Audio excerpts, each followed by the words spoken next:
اور اس زندگی سے پہلے ہم ہزاروں سال تک روح کی کیفیت میں رہے، پھر یہ دنیا کی زندگی ملی، پھر قبر کی زندگی، ہزاروں سال ہمیں قبر میں رہنا ہے، پھر حشر کا 50,000 سال کا دن ہے، پھر میزان عدل ہے، اور پھر اچھوں کو جنت اور بروں کو جہنم۔ یہ انسانی زندگی کے مراحل ہیں، لیکن انسان کا المیہ یہ ہے کہ انسانی زندگی کا وہ گھر جو سب سے مختصر گھر ہے، انسان نے اسی زندگی کو اپنا سب کچھ سمجھ لیا ہے۔ ہم اس زندگی کے لیے گھر چھوڑنا پڑے تو گھر چھوڑتے ہیں، شہر چھوڑنا پڑے تو شہر چھوڑ دیتے ہیں، وطن چھوڑنا پڑے تو وطن چھوڑ دیتے ہیں، والدین کو چھوڑ دیتے ہیں، اولاد کو چھوڑ دیتے ہیں کہ یہ زندگی اچھی ہو جائے۔ ڈاکٹر کہے کہ تمہارا جسم بیمار ہے، فلاں چیز چھوڑ دو، تو ہم وہ چھوڑ دیتے ہیں، حتیٰ کہ کھانا اور پینا بھی چھوڑ دیتے ہیں۔ لیکن میرے بھائیوں، اپنے دل پر ہاتھ رکھ کر بتاؤ کہ کبھی اللہ اور اس کے رسول کے لیے کچھ چھوڑا ہے؟ اللہ نے کہا کہ برے اعمال چھوڑ دو، تو ہم نے اللہ کے لیے کبھی برے اعمال چھوڑے ہیں؟ اس کے رسول کی محبت کی خاطر کچھ چھوڑا ہے؟ ارے فقط ایک آنکھ جانے کا خطرہ ہو تو ہم ڈاکٹر کے پاس ساری جمع پونجی دے دیتے ہیں، ڈاکٹر کو پیش کر دیتے ہیں، اور وہ رب کہ جس نے بغیر کچھ لیے آنکھ دی، ناک دیا، کان دیے، جسم و جان دیے، گھر بار دیے، عزت و آبرو دی، جس نے مال و دولت دیا، کیا ہم نے اس رب کی بارگاہ میں کبھی کچھ پیش کیا ہے؟ اپنے دل پر ہاتھ رکھ کر بتائیے، کبھی رات نیند کو قربان کر کے کبھی اس رب کی بارگاہ میں کچھ سجدے پیش کیے ہیں؟ کبھی اس رب کی خاطر آنسو بہائے ہیں؟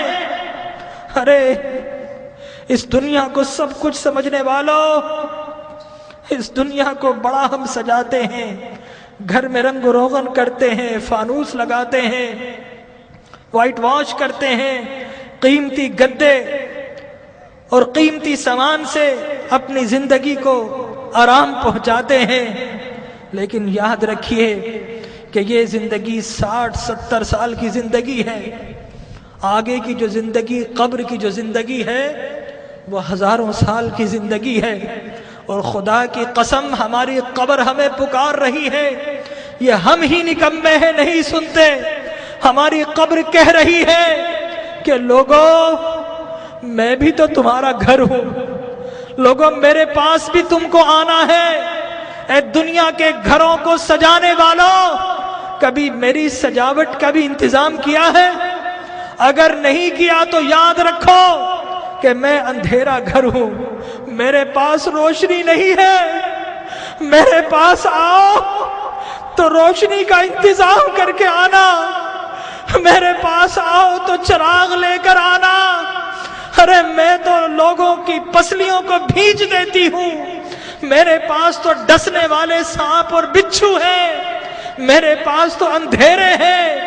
ہماری قبر پکار رہی ہے کہ لوگوں میرے پاس تو سنگریزے ہیں، میرے پاس تو تعفن ہے، پیپ ہے، پس ہے، میرے پاس آؤ تو انتظام کر کے آنا۔ خالی ہاتھ آئے تو پھر بڑا پچھتاؤ گے، میرے پاس آؤ تو ایک اعمال کا دیا ہاتھ میں لے کر آنا۔ لیکن ہمارا المیہ یہ ہے کہ ہم قبر کی پکار سننے کو تیار نہیں ہیں۔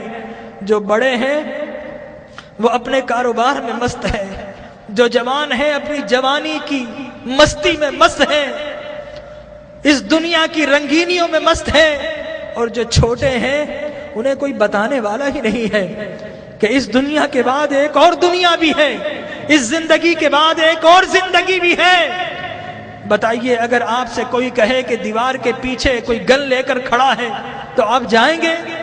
اگر کوئی کہے آپ سے کہ اس جہاز میں مت بیٹھو، یہ کریش ہونے والا ہے، آپ کبھی نہیں بیٹھیں گے، الٹ ہو جائیں گے۔